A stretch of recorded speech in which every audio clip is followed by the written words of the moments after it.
This week in lab we are going to be doing chromatography.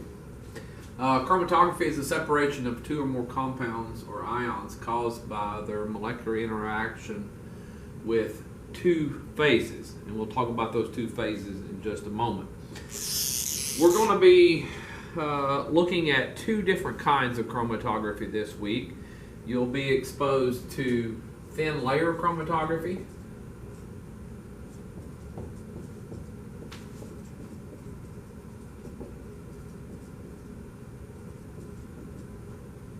this is often abbreviated TLC, and we'll also be doing column chromatography.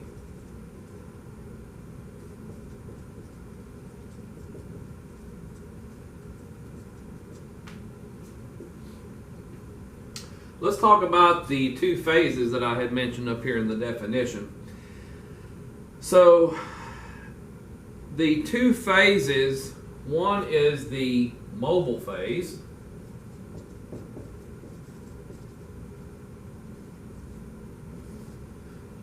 and the other is a stationary phase.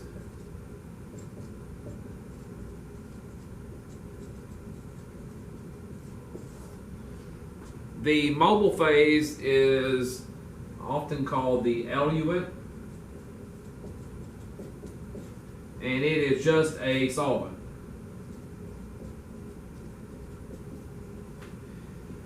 It is what's going to move our compounds through the stationary phase.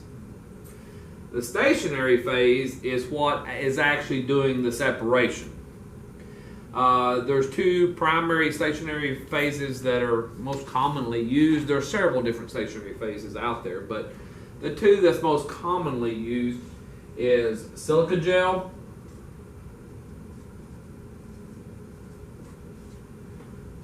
and alumina.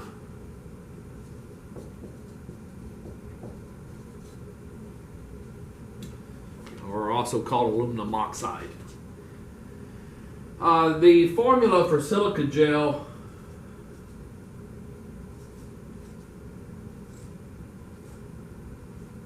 there's some number of these silicon dioxide units linked together, so I'll put an X out there, just some number of those linked together. Alumina looks very similar.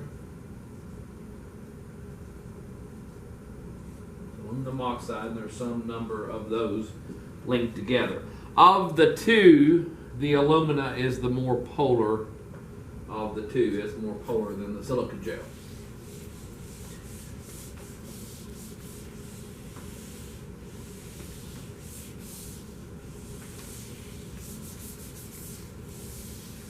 Let me draw out kind of what the silica gel looks like.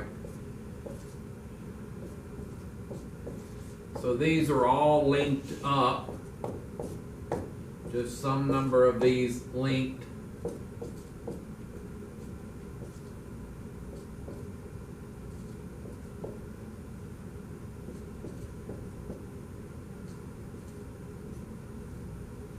Now at the ends of some of these,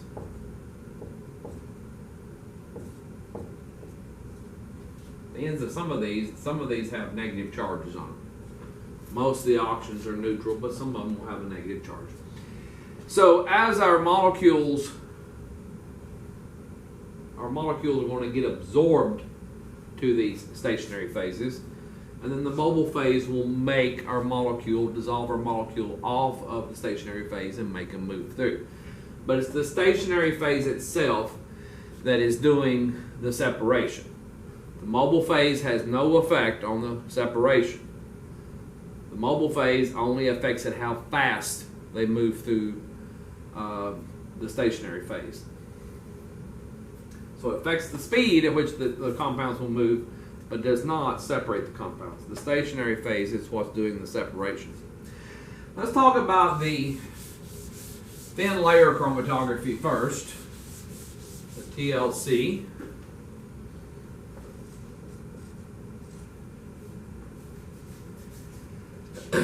The TLC, thin layer chromatography, is made up of a plate. The plate can be a glass plate. It can be made of some metal like aluminum. Can be made of plastic. I believe, I forgot to look at the ones in our lab. I believe that ours are made out of plastic backing.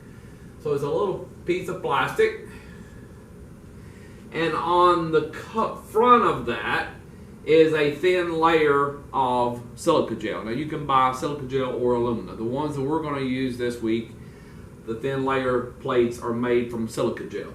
So there's a thin layer of silica gel coating the entire plate.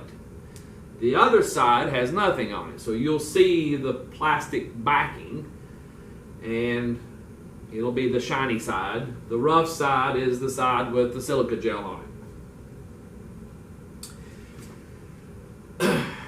On your plate, you are going to take and draw a line using a pencil. That is important.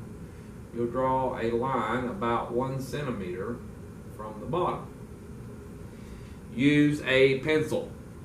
We don't want to use an ink pen because the different compounds in the ink that make up the ink would move up the plate and separate, and we see all the kinds of stuff from those, spots from those. We don't want to see the ink.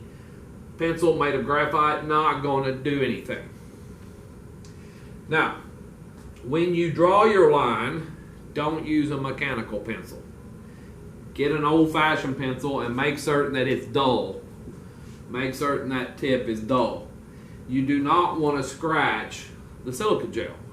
Just very lightly draw your line across. You're going to take a capillary tube and dip a capillary tube into your solution that contains the mixture, or maybe even a pure compound, and you will spot it onto the plate.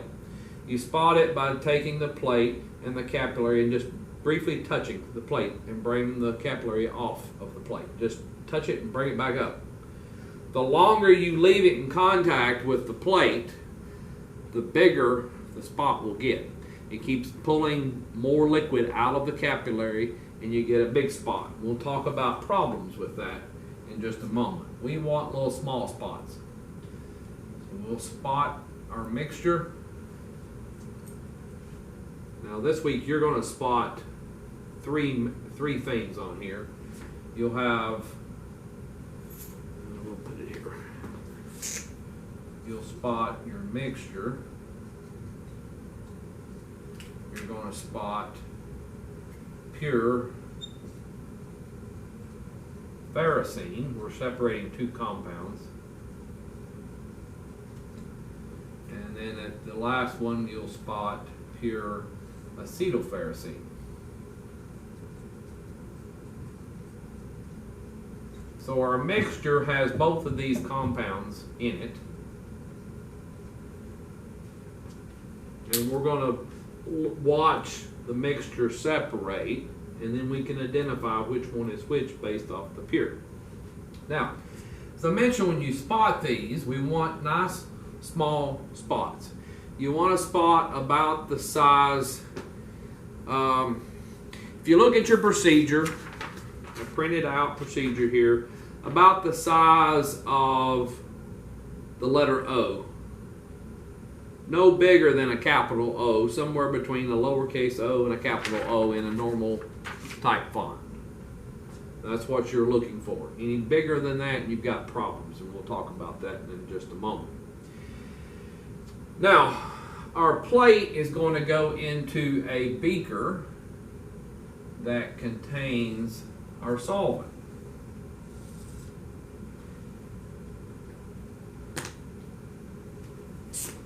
It is important that the solvent,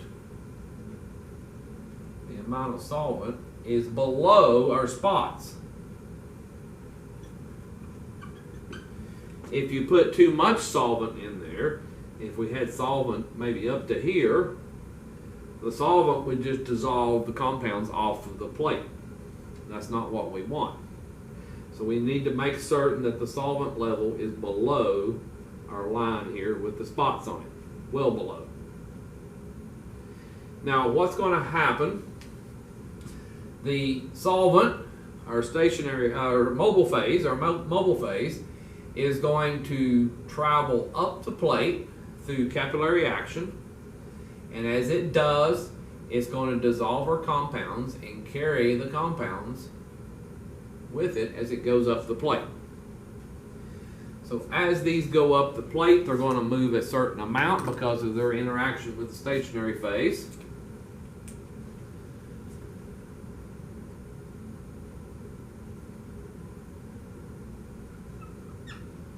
Maybe the pure acetylferrocene moves about that far. Pure ferrocene, maybe up toward the top. And in the mixture, we should see both of these in our mixture. Now we're going to allow the solvent to travel a certain distance, and then we need to stop it. And you want to stop it before the solvent gets to the top. Now how do you stop it? By the way, I forgot to mention, we will cover this. You can cover this with aluminum foil, or you can use a watch glass. We'll talk about why it needs to be covered in a moment. But it needs to be covered. So you're going to allow the solvent, the mobile phase, to travel up the plate. It will carry the compounds. It's going to the compounds are going to separate based on their interaction with the stationary phase. Now the compounds that will move the furthest up the plate are the more nonpolar compounds. Nonpolar compounds move faster. Your polar compounds will move very, very slowly because they're interacting very tightly, sticking very tightly to that stationary phase. Whether it's through hydrogen bonding or other interactions, hydrogen bonding are going to hang on to them very tight. Anything that can hydrogen bond is going to move, not going to move much at all. Carboxylic acids, for example, move very, very little. Alcohols, maybe just a little bit more, and then carbonyls and other things on up. So your more polar compounds are going to stay toward the bottom. Your non-polar compounds will move further up the plate.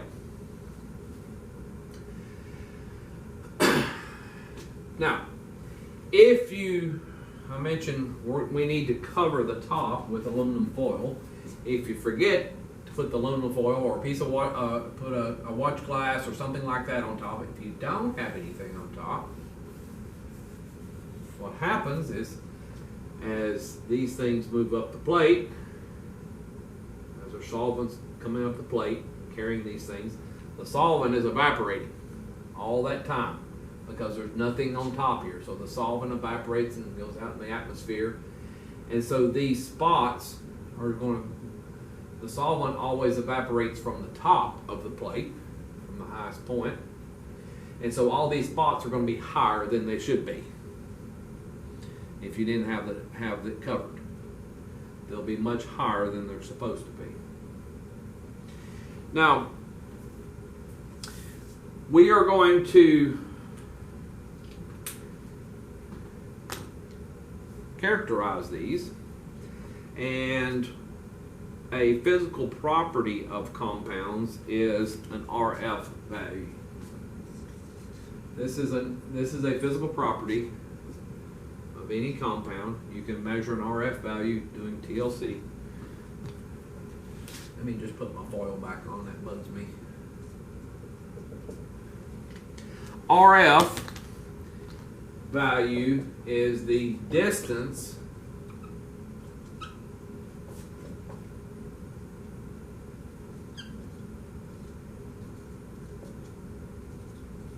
the spot moves divided by the distance the solvent moves.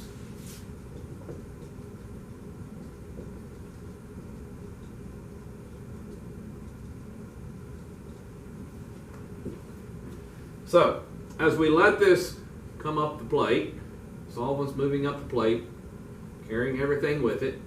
When the solvent gets close to the top, don't let it get to the top, because then we won't know how far it went.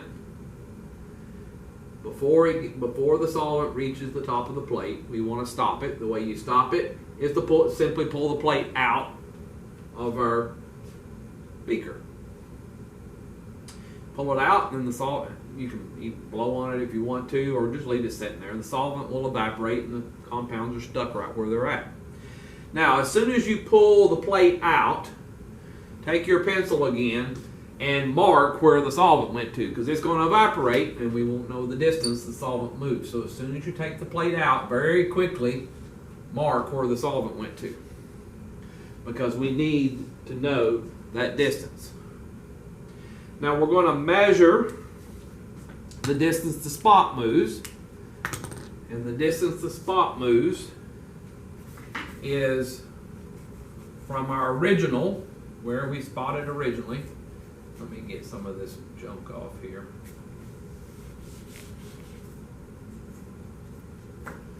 We are measuring from where it started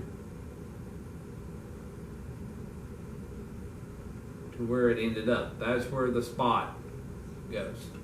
Now when you measure to a spot, let's say this is a spot. I'm going to do a bigger spot here. Where do I measure to? Do I measure to the bottom, the top? No, you measure to the center of the spot. Always measure to the center. So right in the center of each of these is where we're measuring to. I'll put up, you probably can't see it on the camera, but I'm going to put a little red dot there in the middle. We measure to the center of the spot. Not to the top, not to the bottom, to the center of the spot. So the distance the spot moved, goes on top. Distance the solvent moved. Now, it's where the solvent starts interacting with the compound. So it doesn't start, even though we had the solvent down here at the bottom and it's moving up the plate. We don't care about this part because it's not interacting. We only care about where it starts interacting with our compound, where it's going to dissolve our compound and start to carry it. So we are measuring from that line again, from here up to the top. That's the distance the solvent moved.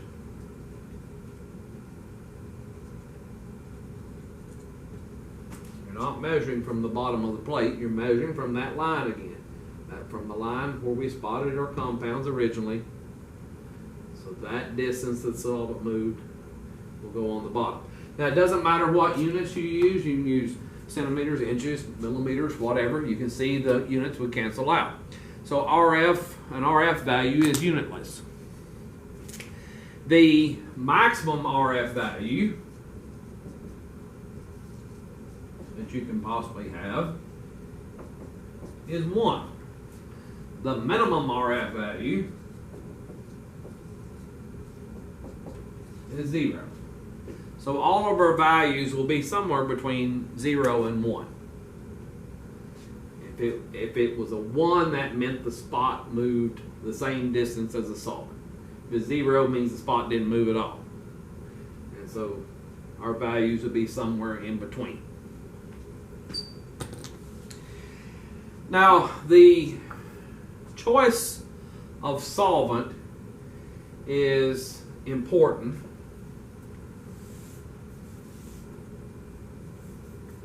Before I do that, before I talk about the solvent, since I've got my plate up here, let's talk about, I mentioned you don't want a spot too big. If you had a spot too big,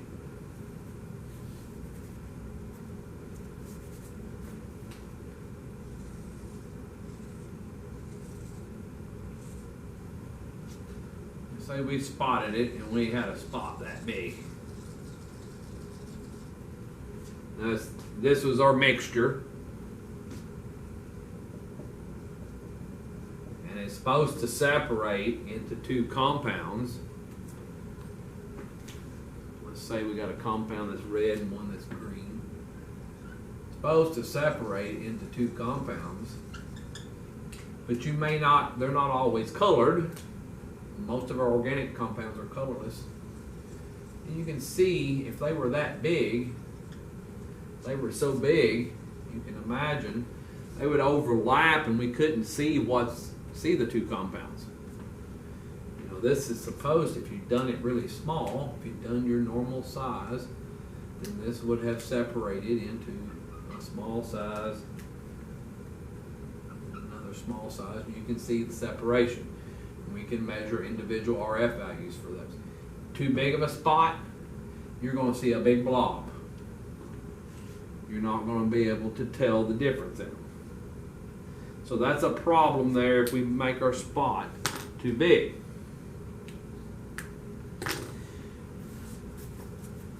Now let's talk about the solvent. Solvent choice is very important. What we like to see in a thin layer chromatography, we really like our spots somewhere kind of in the middle. That's where we like to see our spots. If we use a solvent that is, if we choose a solvent that's too nonpolar, a nonpolar solvent, the spot's not going to move at all. If it's too nonpolar, the spot will not move at all. We need just the right polarity for our solvent. If we use a solvent that's too polar, go the other direction. If you use a solvent that's too polar, then our spot is going to just travel with the solvent front, and it's going to be right there with the solvent front. So if you use a solvent that's too polar, you'll have an RF value of 1. If we use a solvent that's too nonpolar, we'll have an RF value of 0. It won't move at all. We want something in between. We want values in between 0 and 1. So we need to find the right polarity. Now, there may not be one solvent that has the right polarity. If we can't find a single solvent to get our spots kind of in the middle here, then we can use a solvent mixture. You can mix, and that's what we're going to be using this week. We're using a solvent mixture. We're using ether and hexane. It's a 1 to 10 mixture, I believe, for our TLC. Nope, I'm sorry, I'm wrong. Toluene and ethanol. Toluene and ethanol is what we are using. It's a 30 to 1 mixture. So the ethanol is very, very polar. Toluene is more on the nonpolar side, essentially nonpolar. And so if we use pure toluene, they wouldn't move at all, or very little. If we use pure ethanol, they'd all run right with the solvent front. And so we use a solvent mixture to get the desired polarity so that they kind of move there somewhere in the middle.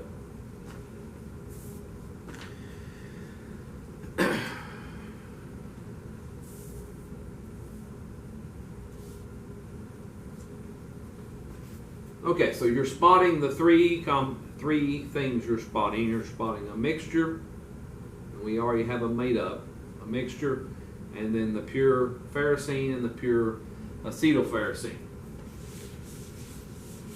Ferrocene is nonpolar and it's going to move faster. Acetylferrocene is polar, it'll move slower.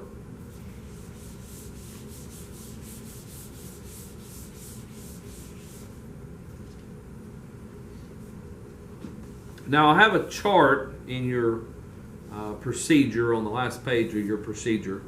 There's a chart of the elution order for various compounds with different functional groups. So on our TLC plate, it's got, if you look at that elution order, alkanes always elute first. Alkanes are going to move the highest up the plate because they're the most non-polar. Alkyl halides will move very far up the plate. They're next. Then alkenes, and you can look at the order. Carboxylic acid is going to move the slowest up the plate. They will be at the bottom. They are the most polar. They can also hydrogen bond to the plate. So they're very polar and they hydrogen bond to the plate. They're going to move very, very slow. So you need to learn that elution order. So if you want a carboxylic acid to move, you're going to need a very polar solvent to get it to move up the plate. So again, the speed at which they move, how far they move, depends on the polarity of the solvent.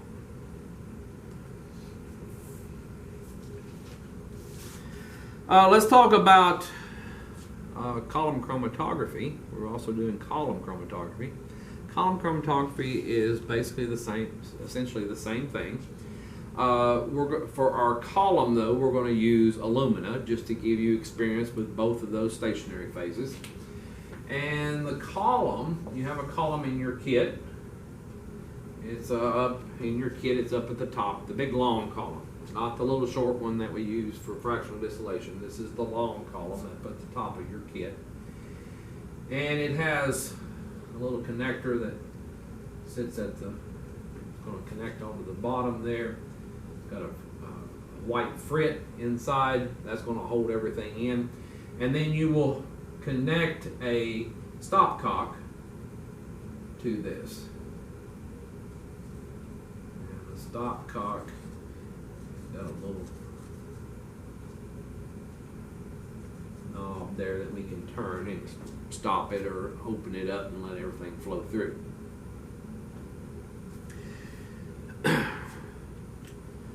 For our alumina column, you'll pour in the amount of alumina that the procedure says.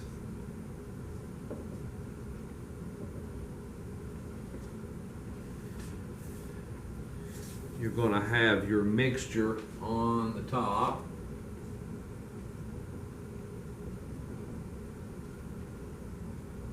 And we're going to put sand on top of that. Now I'll talk about what the purpose of the sand is in just a moment. Now, the advantage of column chromatography is that we can separate larger amounts of material. Thin layer chromatography, you can only separate just milligrams of material on thin layer chromatography. Thin layer chromatography is primarily used to monitor reactions. The TLC is very quick, very easy to do, so you can monitor your reaction. Now, here in Organic Lab, we're doing reactions that's been done millions of times, and the procedure always tells you exactly how long to heat it for. Heat it for 30 minutes and then do this and do that. But when you're doing research, you don't know how long to heat the reaction for. It's a reaction that nobody's ever done before. So we have to monitor that reaction to know when it's finished.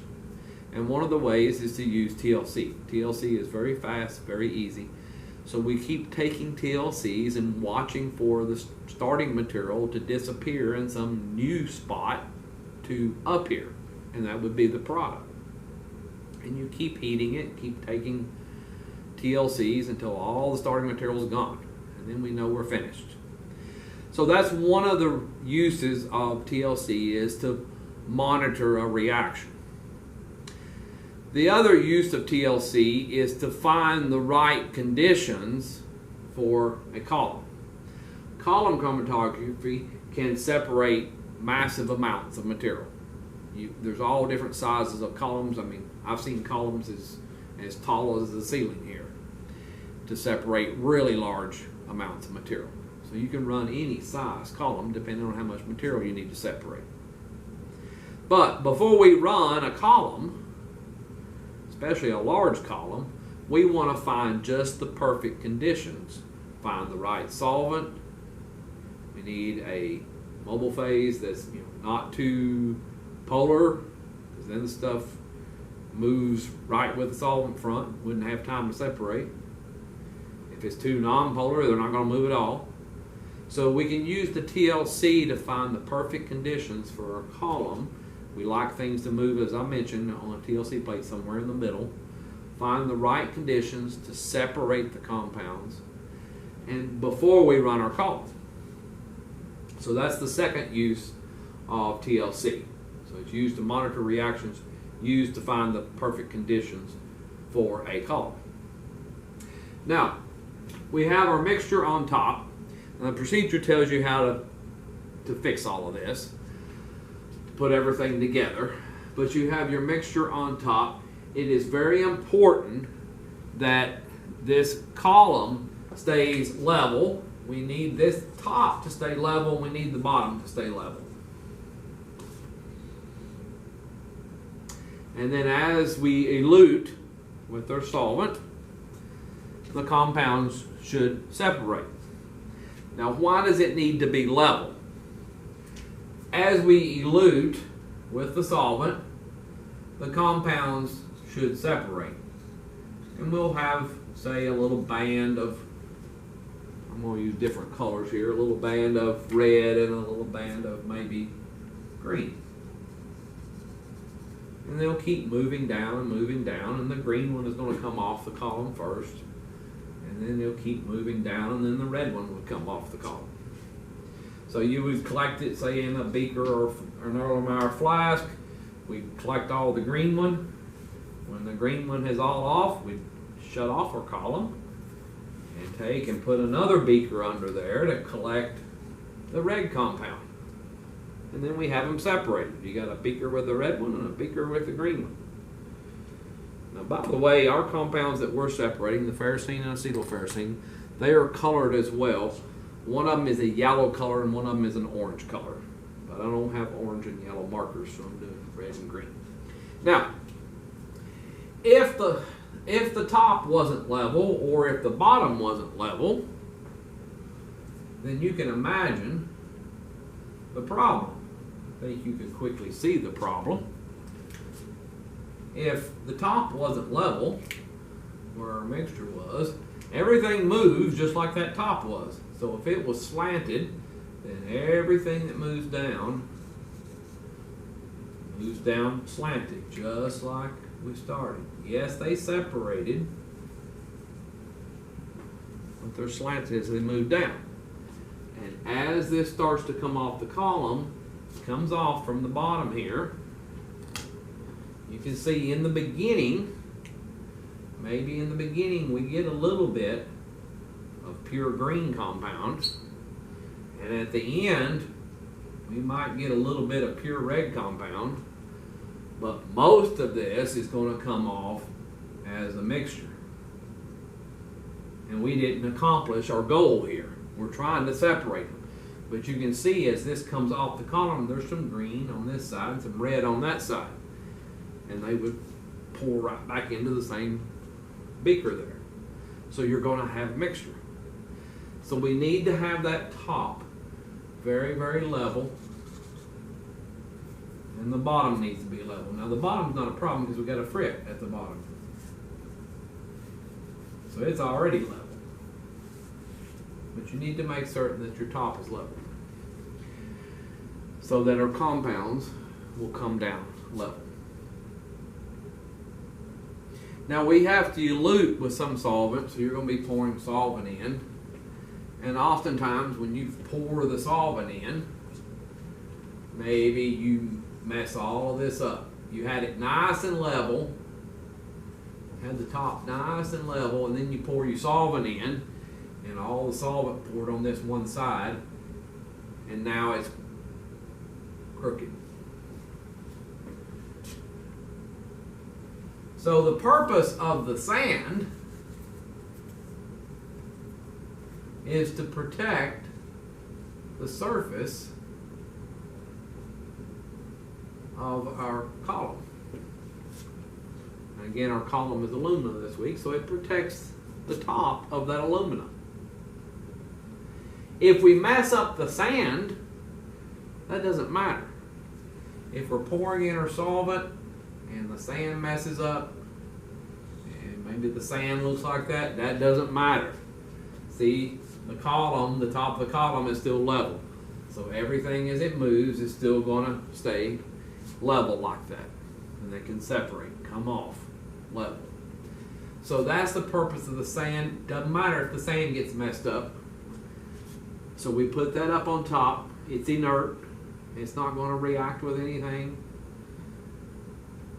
And so it's there just to protect the surface of our column.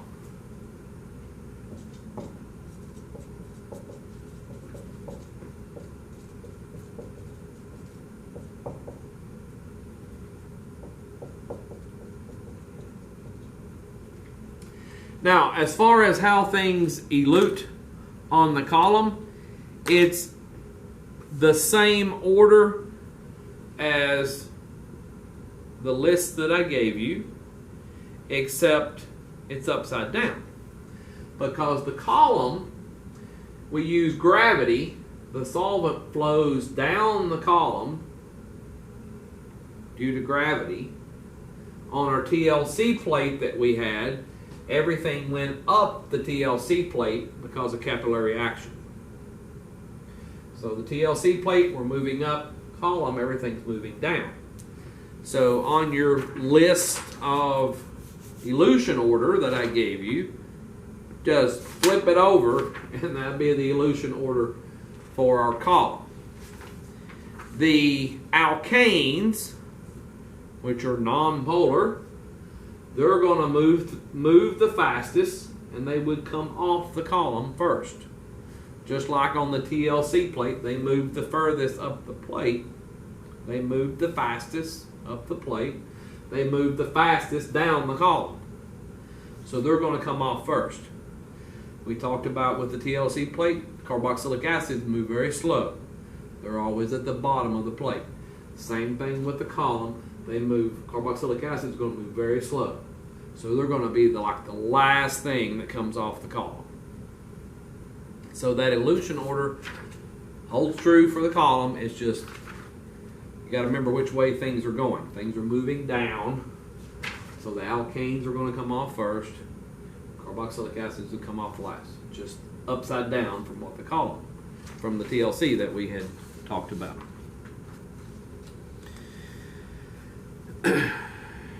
Okay, so with your column, you'll collect the two compounds. Like I said, one is yellow and one is orange. So you'll collect the one color for a while. Now, oftentimes on the tip here of the column, you may get some little crystals that form on the tip. That's where some of the solvent is evaporating and leaving the compound on the tip. Before you switch flask, you will want to wash that off because that will contaminate the second compound that comes off. So you can take a pipette and some more solvent and just wash that off, squirt it on there and wash it off down into the flask. And then, after we get it washed off, you'll switch and put another flask under there to collect the other compound. So like I said, one is yellow and one is orange, and so you'll have a beaker of the yellow one and a beaker of the orange one. So the yellow band, I think it's the yellow one that comes off first, and then the acetylferrocene is more orange and it comes off second. Now you need to collect those in a tared Erlenmeyer flask, a pre-weighed Erlenmeyer flask. Weigh those empty, and then collect your solvent and your compound. We'll evaporate the solvent, put a boiling stick in there, set it on a sand bath, evaporate all the solvent off. You should be left with a solid. Reweigh that, and I want you to calculate a percent recovery. This is a 50-50 mixture of ferrocene and acetylferrocene that I made. So we're starting with 90 milligrams of the mixture. So your theoretical is 45 milligrams of each. So calculate a percent recovery of each compound. So you'll have 2% recoveries to calculate, one for the ferrocene and one for the acetylferrocene. Okay, so you got 2% recoveries to calculate with this lab, and then you have 4 RF values to report because the mixture has 2 compounds, so you got 2 RF values there, and then the 2 pure compounds, 1 RF value for each of those, so 4 RF values to calculate and report. Now the RF values tell you that it's the same compound. If they have the same RF, then it's the same compound.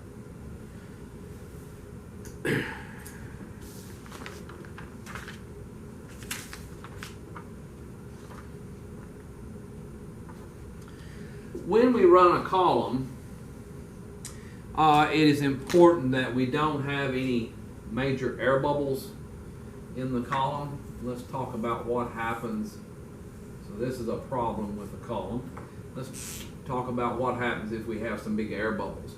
Let's imagine that we have a big air bubble maybe right here in the column, here on the side in our alumina. And everything is looking good, coming down, and it's separating. We're getting our 2 different colored bands, and it's working great. What effect does that air bubble have? One, the air bubble slows everything down because the solvent is having to go around that air bubble. As the solvent moves through, it's having to go around that. So we've constricted our column, and that's going to slow everything down. The other problem is that as we come to the air bubble here, as this comes down, this side of our band has a shorter distance to go than this side of the band. So if you're on this side, it's having to go around that air bubble. It's got further to go. So the problem is the red band, same type of thing going on with the red band. This side is shorter. Well, my red marker has died.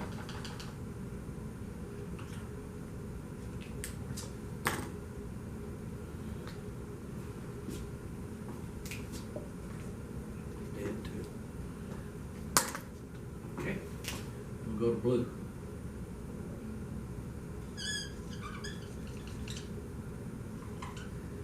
This side is a shorter distance, and this side. And so they wind up mixing back together.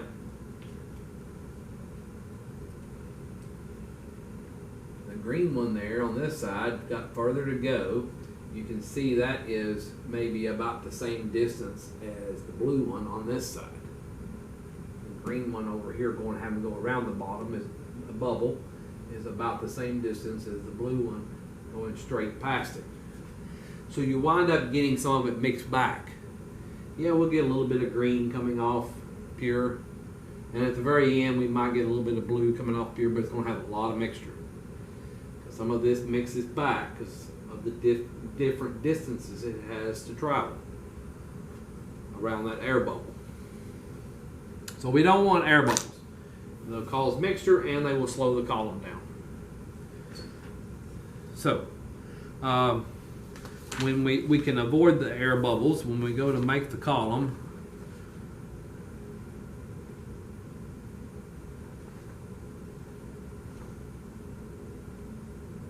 Well, we're actually dry packing the column, pouring the solvent through. Shouldn't have any problems. With alumina, alumina is very dense. Alumina is very dense, and you usually do not have any problems with air bubbles. But if we did have an air bubble, that is a big problem. But alumina should settle down, and you shouldn't have any air bubbles. Alumina is very dense. Silica gel, we often have air bubbles with silica gel. We'll do an experiment later with silica gel, where we make a run a column with silica gel. And we'll have to really pay attention for air bubbles on that one. Okay, I think that's everything that I need to discuss. So that is chromatography. We're doing thin layer and column.